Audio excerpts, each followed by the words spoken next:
Famous story channel में आपका स्वागत है। आइए आज हम आपको सुनाते हैं मोहन राकेश की कहानी मलबे का मालिक। 7.5 साल के बाद वे लोग लाहौर से अमृतसर आए थे। हॉकी का मैच देखने का तो बहाना ही था। उन्हें ज्यादा चाव उन घरों और बाजारों को फिर से देखने का था जो 7.5 साल पहले उनके लिए पराये हो गए थे। हर सड़क पर मुसलमानों की कोई न कोई टोली घूमती नजर आ जाती थी। उनकी आंखें इस आग्रह के साथ वहां की हर चीज को देख रही थी, जैसे वो शहर साधारण शहर न होकर एक अच्छा खासा आकर्षण केंद्र हो। तंग बाजारों में से गुजरते हुए वे एक दूसरे को पुरानी चीजों की याद दिला रहे थे। देख फतेहदीना, मिस्री बाजार में अब मिस्री की दुकानें पहले से कितनी कम रह गई हैं। उस नुक्कड़ पर सुखी भटियारिन की भट्टी थी, जहां अब वो पान वाला बैठा है। यह नमक मंडी देख लो खान साहब, यहाँ की एक लाइन वो नमकीन होती है कि बस। बहुत दिनों के बाद बाजारों में तुर्रेदार पगड़ियां और लाल तुर्की टोपियां नजर आ रही थी। लाहौर से आए मुसलमानों में काफी संख्या ऐसे लोगों की थी जिन्हें विभाजन के समय मजबूर होकर अमृतसर से जाना पड़ा था। 7.5 साल में आए अनिवार्य परिवर्तनों को देखकर कहीं उनकी आंखों में हैरानी भर जाती और कहीं अफसोस घिराता।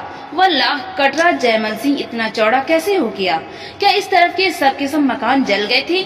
यहाँ हकीम आसिफ अली की दुकान थी ना, यहाँ अब एक मोचे ने कब्जा कर रखा है। और कहीं कहीं ऐसे भी वाक्य सुनाई दे जाते, वली यह मस्जिद ज्यों की त्यों खड़ी है, इन लोगों ने इसका गुरुद्वारा नहीं बना दिया। जिस रास्ते से भी पाकिस्तानियों की टोली गुजरती, शहर के लोग उत्सुकता पूर्वक उस तरफ देखते रहते। कुछ लोग अभी मुसलमानों को आते देखकर आशंकित से रास्ते से हट जाते, जबकि दूसरे आगे बढ़कर उनसे बगलगीर होने लगते। ज्यादातर वे आगंतुकों से ऐसे ऐसे सवाल पूछते कि आजकल लाहौर का क्या हाल है, अनारकली में अब पहले जितनी रौनक होती है या नहीं? सुना है शाहआलमी गेट का बाजार पूरा नया बना है। कृष्णनगर में तो कोई खास तब्दीली नहीं आई।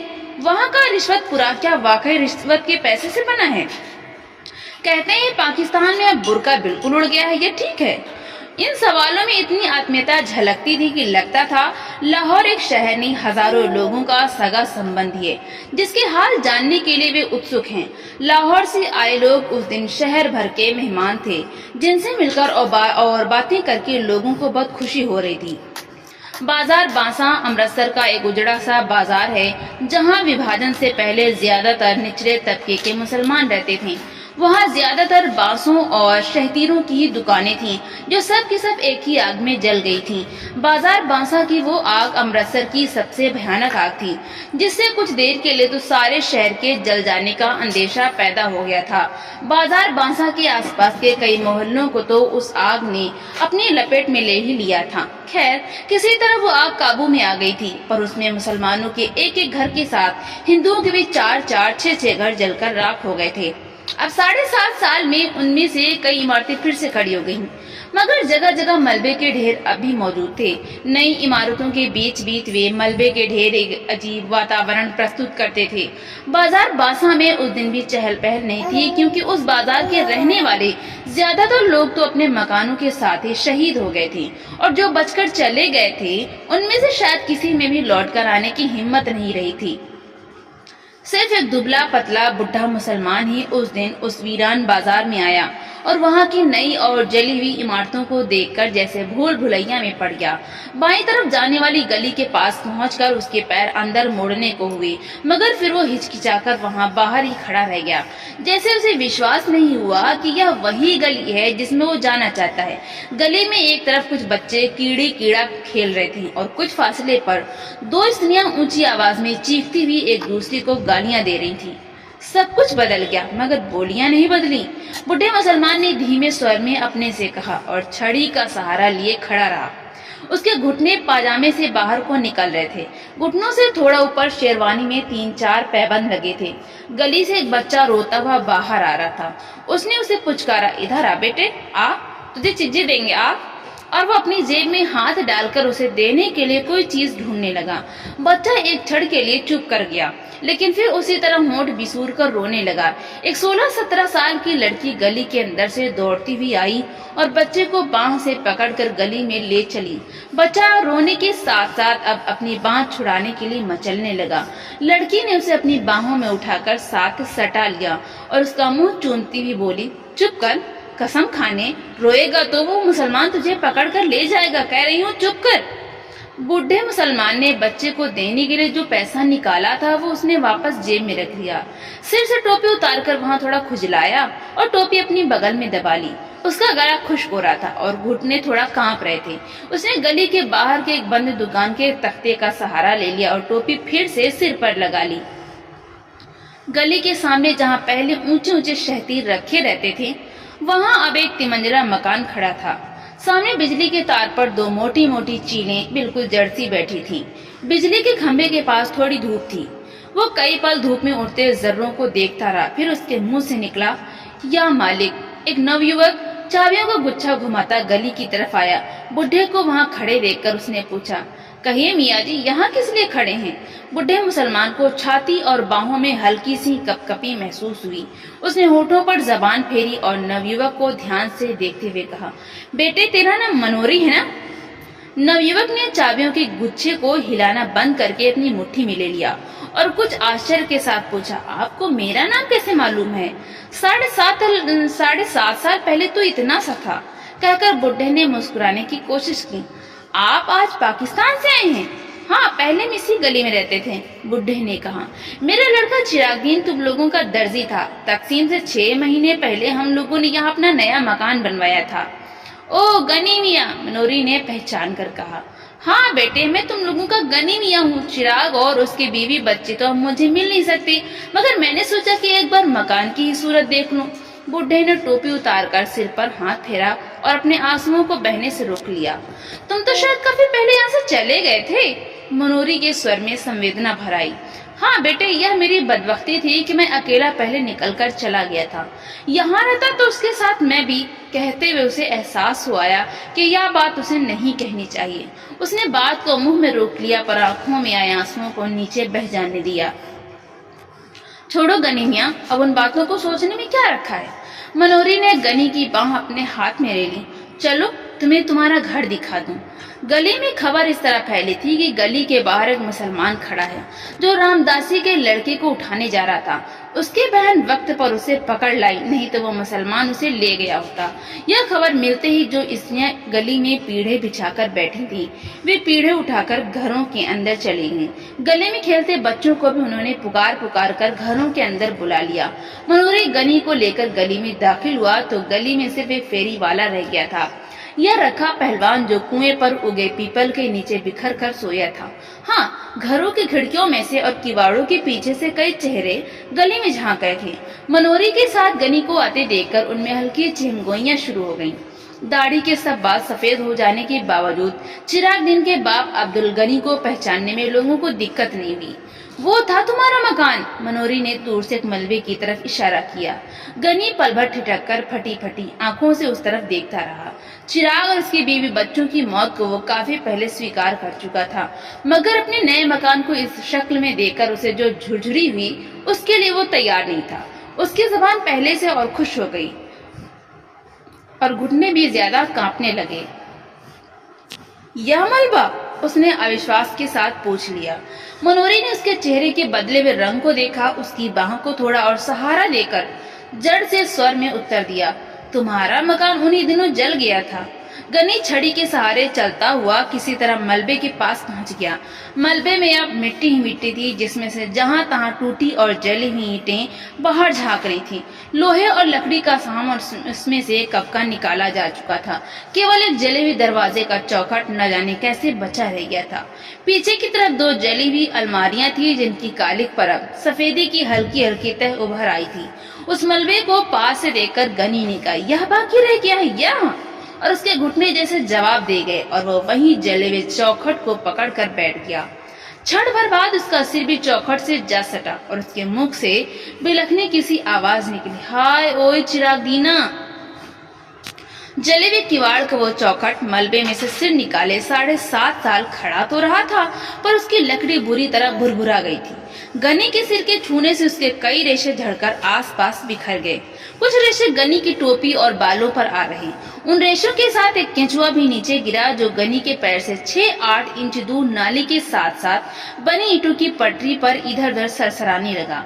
वो छिपने के लिए सुराख ढूंढता हुआ जरा सा सिर उठाता, पर कोई जगह न पाकर तो एक बार सिर पटकने के बाद दूसरी तरफ मुड़ जाता। खिड़कियों से झांकने वाले चेहरों की संख्या पहले से कहीं ज्यादा हो गई थी। उनमें चहमगोइयां चल रही थी कि आज कुछ न कुछ जरूर होगा। चिरागदीन का बाप गनी आ गया है, इसलिए 7.5 साल पहले की वो सारी घटना आज अपने आप खुल जाएगी। लोगों को लग रहा था जैसे वो मलबा ही गनी को सारी कहानी सुना देगा कि शाम के वक्त चिराग ऊपर के कमरे में खाना खा रहा था। जब रखे पहलवान ने उसे नीचे बुलाया, कहा कि वो 1 मिनट आकर उसकी बात सुन ले। पहलवान उन दिनों गली का बादशाह था। वहाँ के हिंदुओं पर ही उसका काफी दबदबा था। चिराग तो खैर मुसलमान था। चिराग हाथ का कौर बीच में छोड़कर नीचे उतर आया। उसकी बीवी जुबैदा और दोनों लड़कियां किश्वर और सुल्ताना खिड़कियों से नीचे झांकने लगी। चिराग ने ड्योढ़ी से बाहर कदम रखा ही था कि पहलवान ने उसे कमीज के कॉलर से पकड़कर अपनी तरफ खींच लिया और गली में गिराकर उसकी छाती पर चढ़ बैठा। चिराग उसका छुरे वाला हाथ पकड़कर चिल्लाया, रखे पहलवान, मुझे मत मार, हाय कोई मुझे बचाओ। ऊपर से जुबैदा, किश्वर और सुल्ताना भी हताश स्वर में चिल्लाई और चीखती हुई नीचे ड्योढ़ी की तरफ दौड़ी। रखे के एक शागिर्द ने चिराग की जद्दोजहद करती बाहें पकड़ ली और रखा उसकी जांघों को अपने घुटनों से दबाए हुए बोला, चीखता क्यों है? बैंड के तुझे मैं पाकिस्तान दे रहा हूँ, ले पाकिस्तान। और जब तक जुबैदा, किश्वर और सुल्ताना नीचे पहुंची, चिराग को पाकिस्तान मिल चुका था। आसपास के घरों की खिड़कियां तब बंद हो गई थीं। जो लोग इस दृश्य के साक्षी थे, उन्होंने दरवाजे बंद करके अपने को इस घटना के उत्तरदायित्व से मुक्त कर लिया था। बंद किवाड़ों में भी उन्हें देर तक जुबैदा, किश्वर और सुल्ताना की चीखने की आवाजें सुनाई देती रहीं। रखे पहलवान और उसके साथियों ने उन्हें भी उसी रात पाकिस्तान दे दिया, मगर दूसरे तबील रास्ते से। उनकी लाशें चिराग के घर में न मिलकर बाद में नहर के पानी में पाई गईं। 2 दिन चिराग के घर की छानबीन होती रही थी। जब उसका सारा सामान लूटा जा चुका तो न जाने किसने उसके घर को आग लगा दी। रखे पहलवान ने तब कसम खाई थी कि वो आग लगाने वाले को जिंदा जमीन में गाड़ देगा, क्योंकि उस मकान पर नजर रखकर ही उसने चिराग को मारने का निश्चय किया था। उसने उस मकान को शुद्ध करने के लिए हवन सामग्री भी ला रखी थी, मगर आग लगाने वाले का तब से आज तक पता नहीं चल सका था। अब 7.5 साल से रखा उस मलबे को अपनी जायदाद समझता आ रहा था, जहाँ न वो किसी को गाय भैंस बांधने देता था और न ही खुमचा लगाने देता था। उस मलबे से बिना उसकी इजाजत के कोई एक ईंट भी नहीं निकाल सकता था। लोग आशा कर रहे थे कि यह सारी कहानी जरूर किसी न किसी तरह गनी तक पहुंच जाएगी, जिसे मलबे को देखकर ही उसे सारी घटना का पता चल जाएगा। और गनी मलबे की मिट्टी को नाखूनों से खोद खोद कर अपने ऊपर डाल रहा था और दरवाजे की चौखट को बाह में लिए हुए रो रहा था। बोल चिरागदीना, बोल, तू कहाँ चला गया? ओए ओ किशोर, ओ सुल्ताना, हाय मेरे बच्चे, ओए गनी को पीछे क्यों छोड़ दिया? ओए। और भुरभुरे किवाड़ से लकड़ी के रेशे उड़ते जा रहे थे।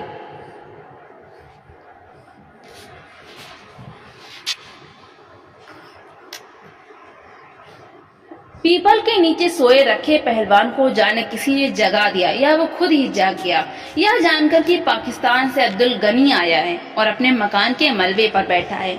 उसके गले में थोड़ा झाग उठाया, जिससे उसे खांसी आ गई और उसने कुएं के फर्श पर थूक दिया।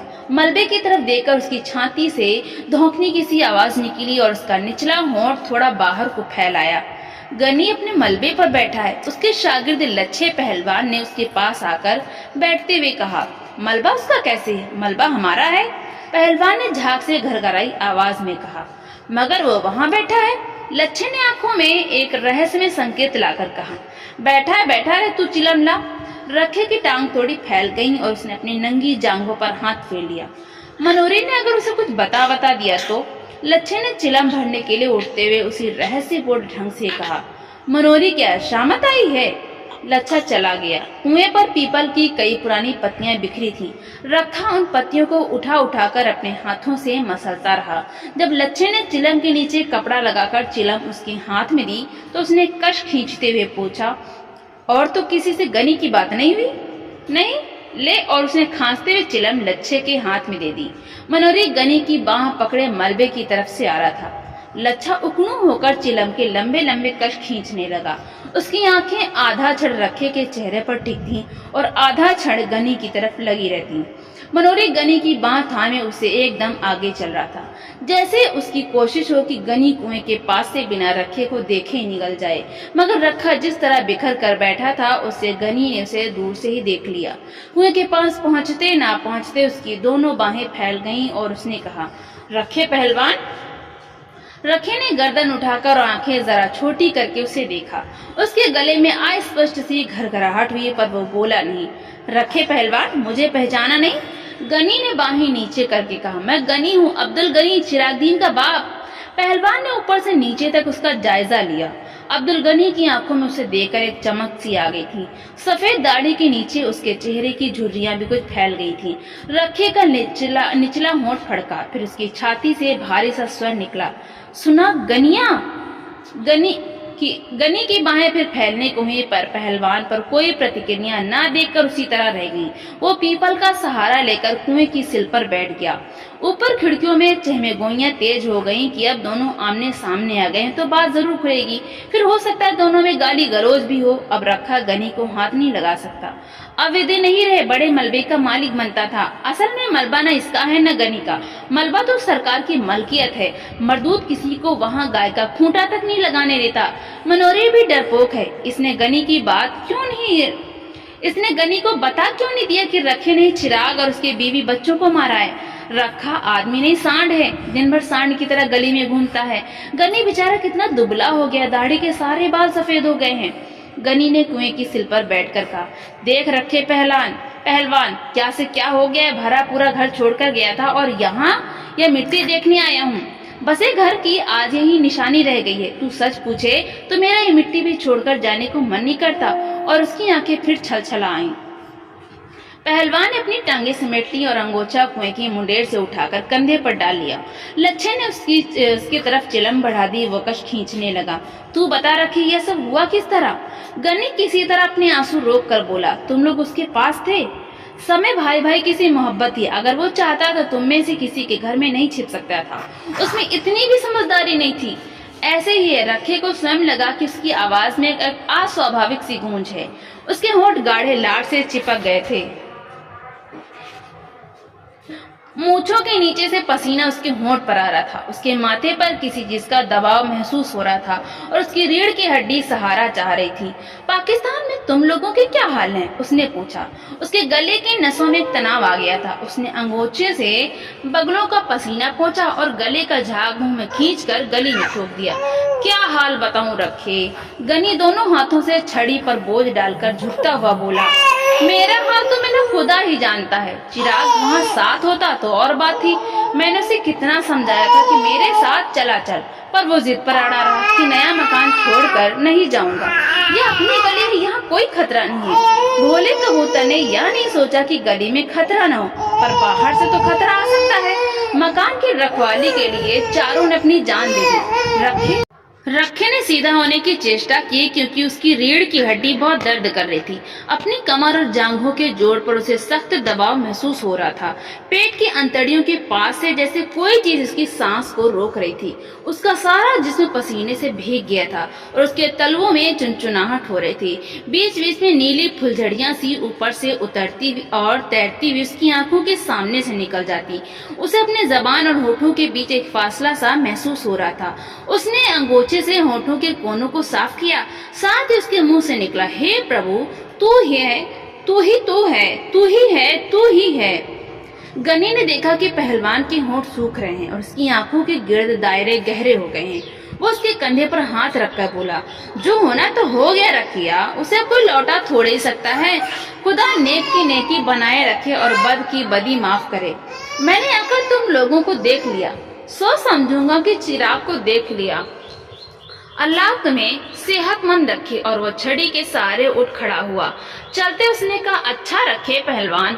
रखे के गले से मध्यम सी आवाज निकली। अंगोछा लिए उसके दोनों हाथ जुड़ गए। गनी हसरत भरी नजर से आसपास देखता हुआ धीरे धीरे गली से बाहर चला गया। ऊपर खिड़कियों में थोड़ी देर चहमगोइयां चलती रही कि मनोरी ने गली से बाहर निकलकर जरूर गनी को सब कुछ बता दिया होगा कि गनी के सामने रखे का ताल्लुक कैसे खुश्क हो गया था। रखा किस मुंह से लोगों को मलबे पर गाय बांधने से रोकेगा? बेचारी जुबैदा कितनी अच्छी थी वो। रखे मरदूद का घर न घाट, इसे किसी की माँ बहन का लिहाज था। थोड़ी देर में स्त्रियां घरों से गली में उतर आईं। बच्चे गली में गुल्ली डंडा खेलने लगे।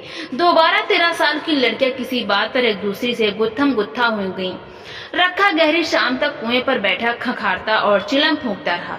कई लोगों ने वहां गुजरते उससे पूछा, रखे शाह, सुना है आज गनी पाकिस्तान से आया था? हाँ, आया था। रखे ने हर बार एक ही उत्तर दिया। फिर कुछ नहीं, चला गया। रात होने पर रखा रोज की तरह गली के बाहर बाईं तरफ की दुकान के तख्ते पर आ बैठा। रोज वो रास्ते से गुजरने वाले परिचित लोगों को आवाज दे देकर पास बुला लेता था और उन्हें सट्टे के गुर और सेहत के नुस्खे बताता रहता था। मगर उस दिन वो वहां बैठा लच्छे को अपनी वैष्णो देवी की उस यात्रा का वर्णन सुनाता रहा जो उसने 15 साल पहले की थी। लच्छे को भेजकर वो गली में आया तो मलबे के पास लोको पंडित की भैंस को देखकर वो आदत के मुताबिक उसे धक्के दे देकर हटाने लगा। तत तत तत भैंस को हटाकर वो सुस्ताने के लिए मलबे के चौखट पर बैठ गया।